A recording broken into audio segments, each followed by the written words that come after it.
More champagne, Mom? Larry asked, refilling my glass before I could even answer. I gave a hesitant smile, nervously glancing at my son and his fiancée. We were having a small family dinner to celebrate their engagement, but something didn't feel right in my stomach. To your happiness, Laura, I said, raising my glass. Laura clinked her glass against mine with a purr. I took a big sip. There's something we want to talk about tonight, Larry said, sharing a knowing look with Laura. We're planning a big engagement party next month. Only the best for us. I laughed a bit nervously. That sounds wonderful for you both. But aren't those parties expensive? Oh, we're not paying for it, Laura said casually, waving her hand. That's going to be your gift to us. I almost choked on my drink. I'm sorry? As Larry's mother, it's your duty to pay, Laura continued. We expect you to chip in at least $30,000. Consider it an investment in your son's future. They couldn't be serious. $30,000 for a party. I asked, shocked. Do you realize how unreasonable that is? Don't be ridiculous, Mom, Larry cut in. You make good money, and you have all that inheritance from Dad. You've been saving it all. The mention of my husband, who had recently died from cancer, felt like a fresh wound. I pulled back, hurt by their harsh words. That money is my savings for retirement and to cover my expenses. You didn't even discuss this with me first. Laura rolled her eyes dramatically. Still on about being consulted? Get over it already. You're the mother of the groom. This is what's expected. Just pay up and be happy we're even letting you help. You should feel honored we're inviting you, Larry sneered. Just write the check so we can start planning. I sat there stunned, unable to believe their arrogance and lack of care. I tried once more to reason with my son. Honey, be reasonable. You can have a nice party without it costing so much. Maybe we can cut back a little? Larry slammed his fist on the table, making the glasses shake. I knew you'd be stingy, he yelled. Some mother you are, not even supporting your only son. Tears filled my eyes as I faced their scornful looks. I had always pampered Larry, but I never thought he could be so cruel and disrespectful. I stood up quickly, feeling disgusted by the two unpleasant people in my home. I think you should leave now, I said in a low voice. Laura jumped up and grabbed my shoulders with her sharp red nails. Don't even think about shirking your responsibilities, she hissed, her breath heavy with perfume assaulting my nose. Pay up, or you can forget about having a relationship with Larry and seeing any future grandchildren. I pushed her off forcefully. Get out, I yelled. Leave my house this instant. They left without another word, but I caught them smirking triumphantly at each other. My heart sank as I realized the engagement celebration I had hoped for would only bring greed, manipulation, and pain. The next evening, tired from a long day at work, but determined to resolve the conflict, I prepared a simple pasta dinner, hoping for a frank discussion with Larry. I heard the front door slam and braced myself as loud footsteps approached. Something smells good, Larry said as he walked into the kitchen and headed straight for the wine cabinet. My hopes lifted briefly, then faded as Laura followed him in, reeking of strong perfume. So much for a private chat. To what do I owe the pleasure? I asked, trying to sound calm as I drained the pasta. You're going to love what we have planned, Laura said cheerfully, ignoring my tone as she dug through her flashy handbag. We met with the wedding planner today, and everything is set. All we need is one little thing from you.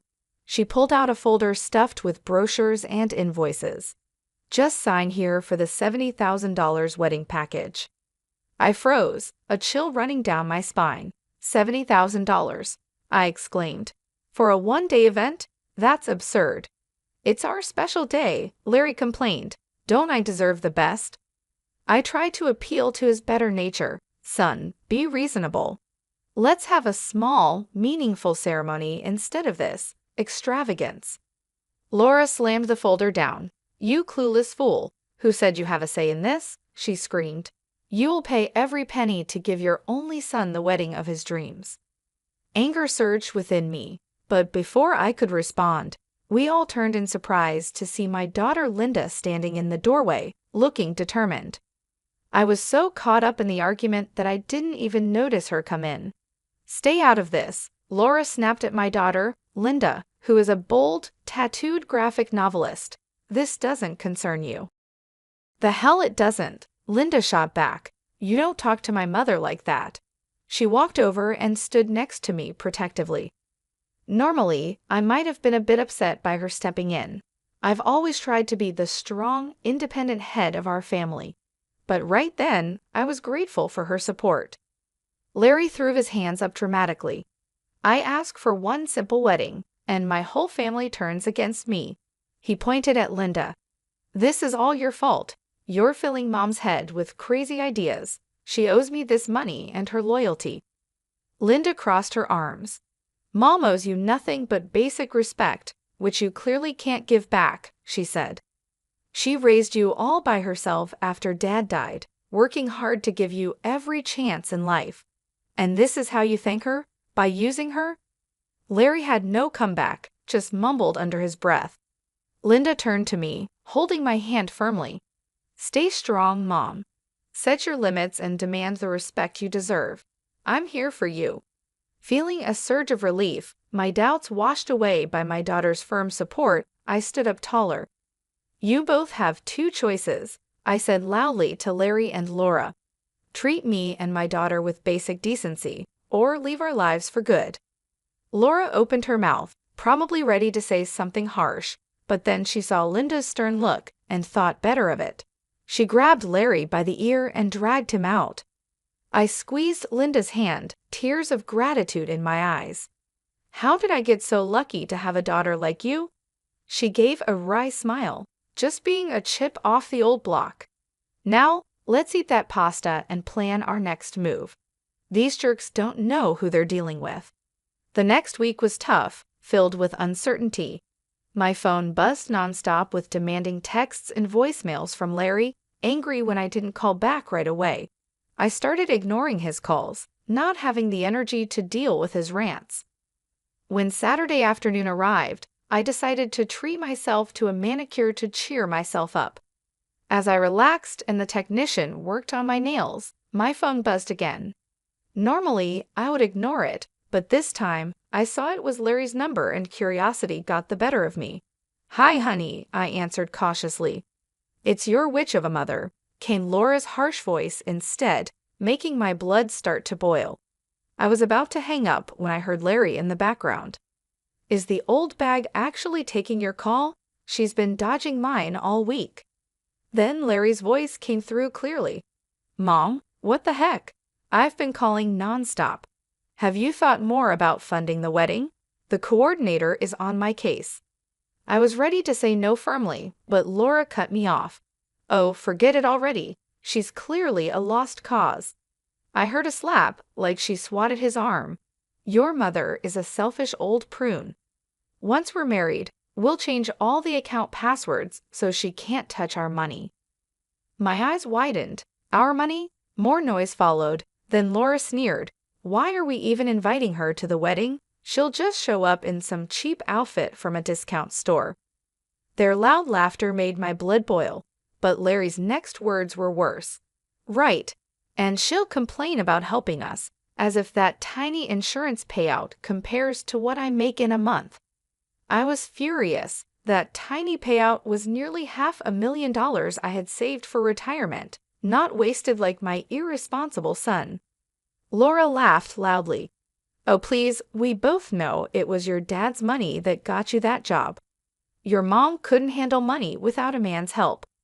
"Absolutely," Larry laughed. "And we're using that inheritance money way better, like our first-class trips to Australia." Their laughter enraged me. I pressed the red button on my phone so hard I almost cracked the screen. Hearing their cruel words confirmed my suspicions and shook me deeply. My hands shook with anger and outrage. I quickly waved off the concerned looks from the nail technician, threw some cash on the counter, and rushed out the door. I drove home as fast as I could, filled with the need to talk to someone about what happened. Thankfully, Linda was already there, her motorcycle parked unevenly on the driveway. I burst through the front door, and Linda jumped up from the couch, surprised by my upset look. I poured out the whole story, feeling enraged. Linda's green eyes flashed with anger. "Those deceivers," she shouted. "I knew it. They never cared about family or celebration. They just see you as a money source." "I feel so betrayed and used," I said, feeling bitter and trying not to cry. "My own son, how could he?" Linda took me by the shoulders, looking me in the eye. "Mom, listen. We need to get proof and expose these lowlifes for who they are." She slapped her hand with her fist, showing she meant business. "Contact the wedding planner. Get all the documents showing plans made without your oak. I'll look into Laura's background too. I bet her family is rich despite her act." I felt hope and courage rise in me again. Linda was right. It was time to take control and fight back. I hugged her tightly, more thankful than ever for her honesty and strength. "Let's expose them," I said. Over the next 4 weeks, Linda and I collected a lot of evidence showing Larry and Laura's dishonesty. Linda found out that Laura came from a very wealthy family. Her dad owns a big real estate investment company and could easily pay for their extravagant wedding. Meanwhile, I got financial records from the wedding planner showing the huge costs Larry and Laura wanted me to cover $95,000 and counting. "We have everything we need to confront these cheaters," Linda announced, spreading the papers on the dining table. "Let's invite them over to talk about wedding plans, and then reveal what we know," she suggested, her eyes shining with determination. I called them, pretending I was ready to discuss paying for the wedding. They took the bait and agreed to come right away. They arrived on time, the doorbell ringing loudly. Larry and Laura walked in, as usual, full of arrogance and the smell of expensive perfume. "Where's my check?" Larry demanded immediately, never one for subtlety. Laura elbowed him, then put on a fake sweet smile. "Yes, do tell us the good news," she said cheerily. "We have so many decisions to finalize for our big day." I gestured for them to sit down. Linda quietly handed me a thick manila envelope full of damning evidence. My heart raced, but I felt determined. I clasped my hands tightly on the table. "Before we discuss any more plans, I have some concerns," I said. I pulled the papers from the envelope and spread them out in front of me. According to the wedding planner, the current expenses total $95,000. "Can you explain this?" I asked. Laura scoffed loudly. "It's the wedding of the century. What do you expect?" "I expect honest communication about money and shared responsibility," I replied calmly. "For example, why don't Laura's very wealthy parents contribute their fair share?" I showed them a copy of her dad's business profile, showing he was worth tens of millions. They could easily afford it. Laura turned pale, and Larry got angry. "Leave Laura's family out of this. It's my wedding, my financial support," he said, pointing at me. "And you're my mother, so just write the check." Expecting their denial, I calmly slid over a pile of invoices and contracts. "Actually, these documents show otherwise. They have my forged signature authorizing $230,000 in non-refundable payments so far. Care to explain that?" Laura gasped. "Are you accusing us of fraud?" From beside me, Linda slammed her fist down.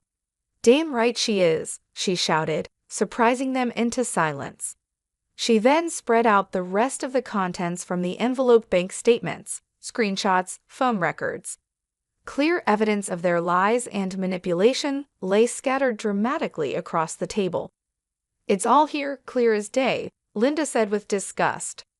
"You've been exploiting my mother's love and trust, never caring about family, just what you can get from her." "You were spying on us," Larry said in outrage. "Collecting evidence against your fraud," I corrected calmly. "And now you'll cancel this sham wedding immediately." Laura jumped up furious. "How dare you?" she yelled. "I will marry Larry with or without your money." She turned to my son, expecting support. But Larry just sat there, pale and quiet, overwhelmed by the revelations. Finally, Laura rolled her eyes. "Your spineless mama's boy," she muttered, grabbed her flashy handbag and stormed out.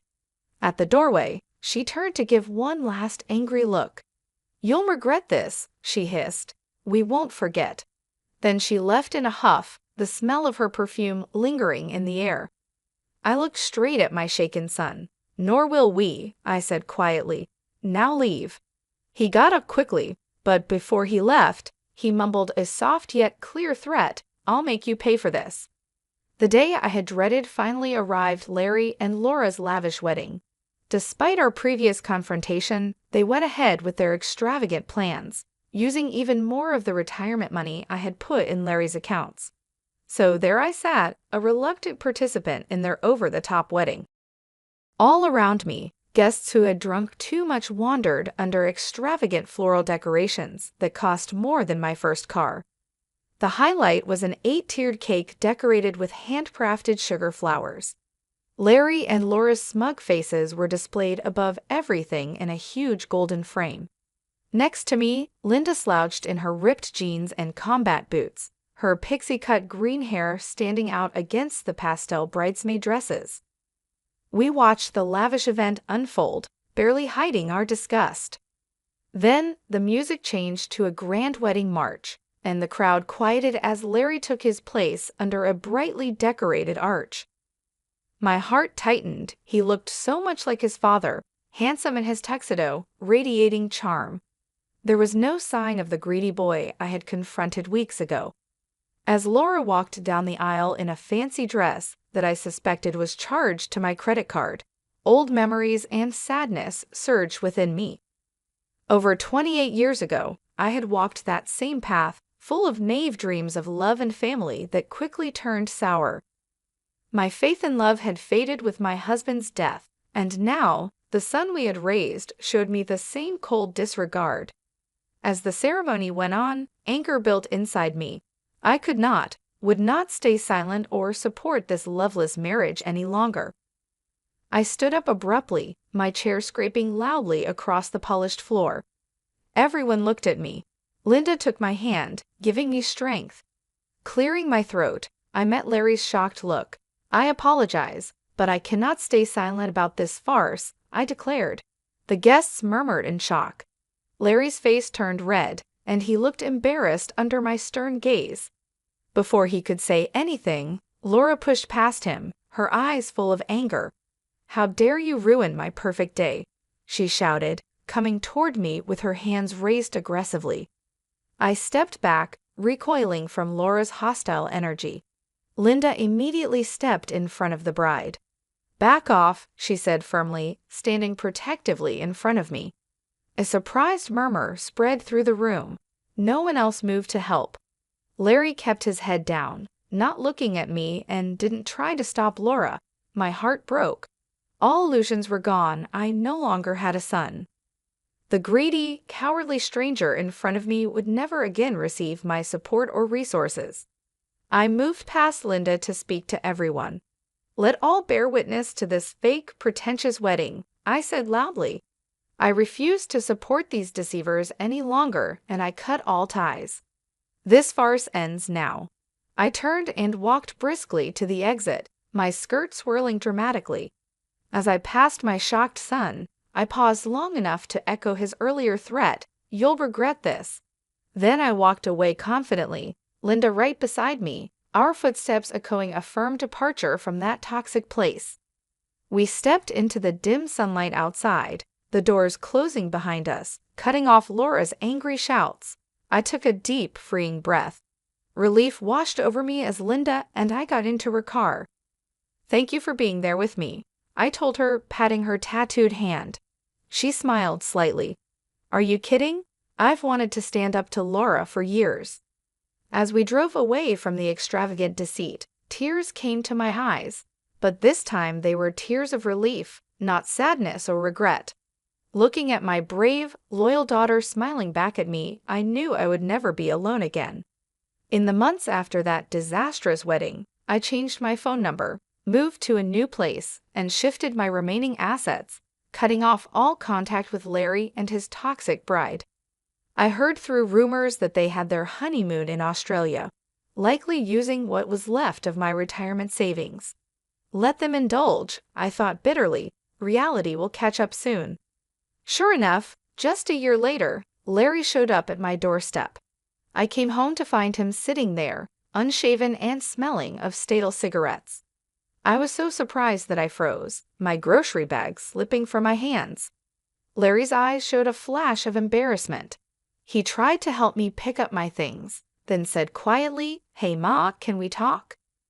I walked past him without a word to unlock my front door, motioning for him to come inside. He lingered awkwardly as I slowly put away the groceries, steeling myself before finally speaking. "What do you want?" I asked bluntly. Larry cleared his throat.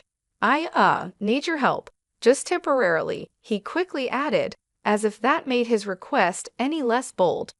"I'm between jobs right now, and Laura is upset because I can't cover her expenses."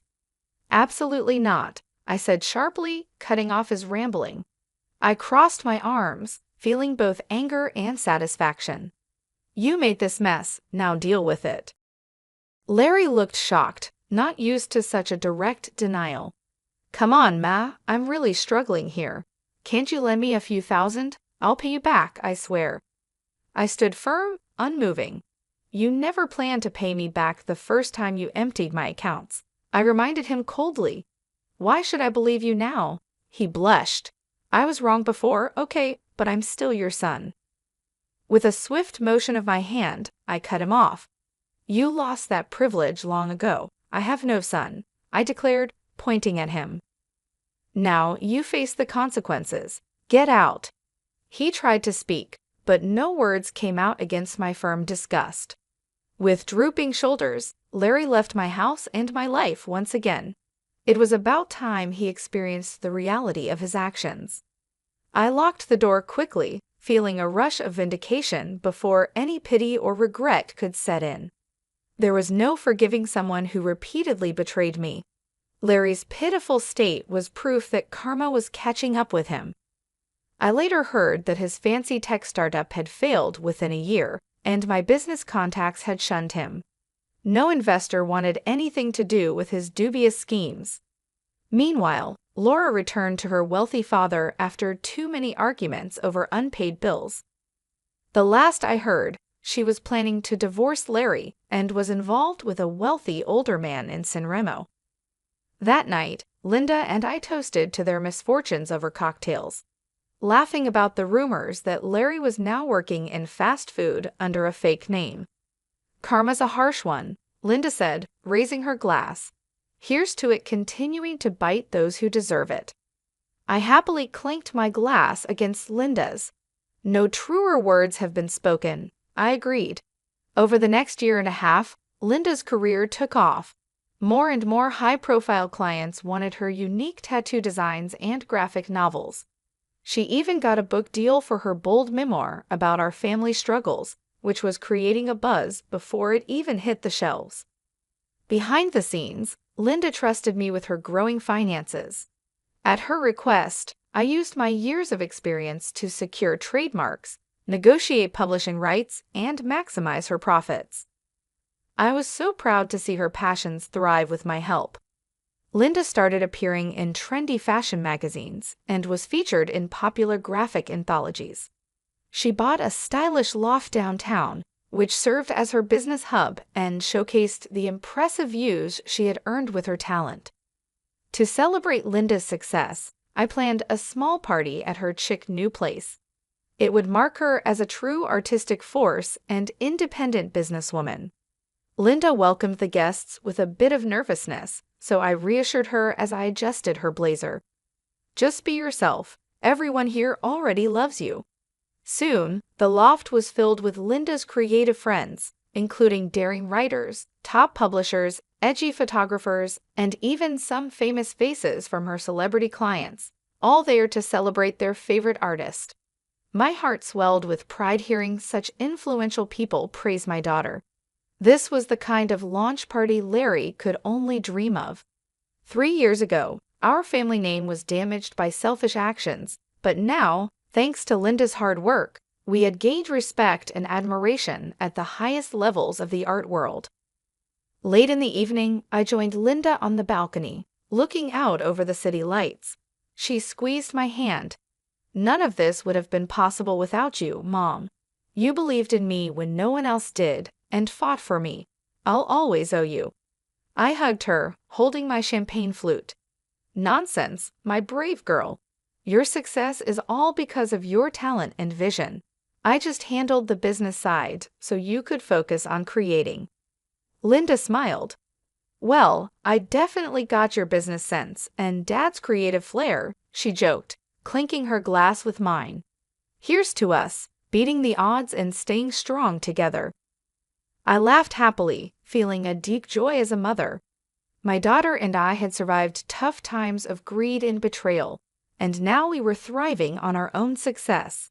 As the party went on, I quietly raised my glass to the sky, thinking of her late father.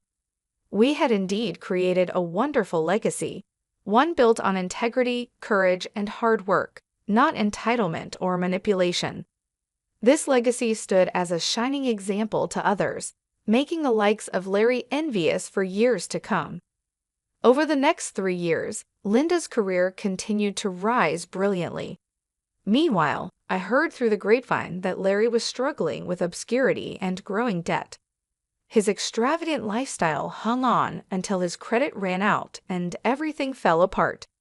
Occasionally, I'd hear about Larry in the gossip columns, from Laura's very public affair to him getting fired from a car dealership for missing payments.